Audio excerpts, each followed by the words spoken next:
might look good in, or more specifically, what he thought he might look strong and able in, fashionably casual armor to weather the days in front of him, days that would bury the sensible-dressed, steadily employed, soft, agreeable man he had been before this day came.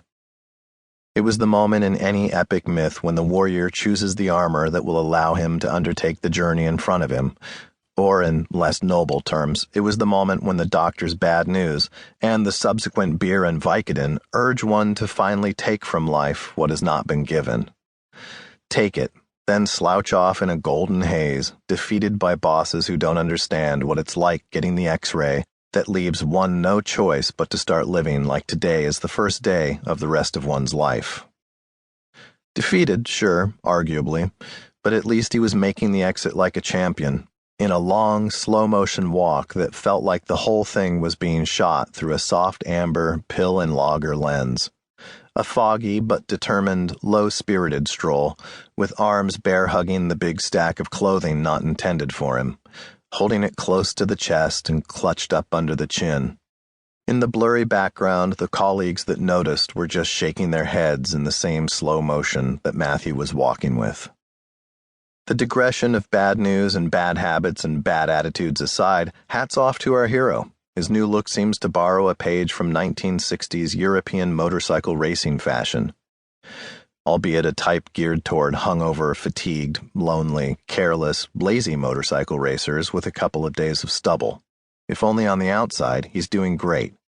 Matthew leaves the restroom like a major league pitcher, mustering what it takes to go out there and give life 110% for just one more inning, even though the game has already been decided and fans are trickling out of the seats to get to the parking lot before it's a madhouse scene, heading into traffic jams on the surface streets in order to get home a little early and make a wife happy.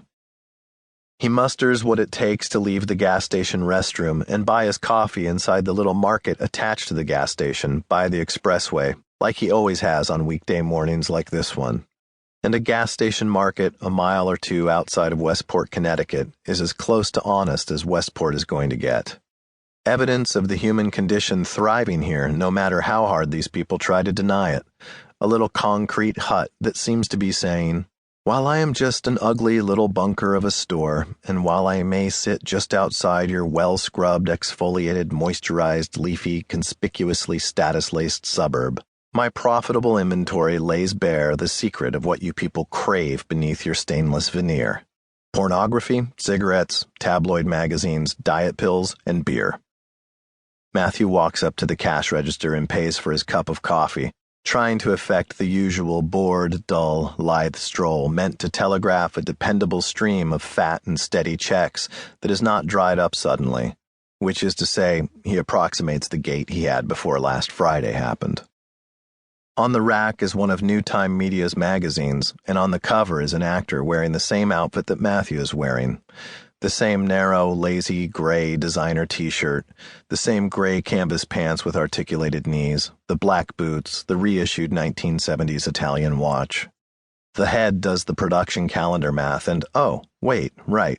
Actually, those are in fact the exact same clothes that were on the second stack on the right when he walked into the closet at work to steal clothing that fateful day. The clothes that were shot back in March for the May cover of the magazine here on the rack. Matthew nods the same silent hello and goodbye to the same clerk that he's nodded to weekday mornings for years.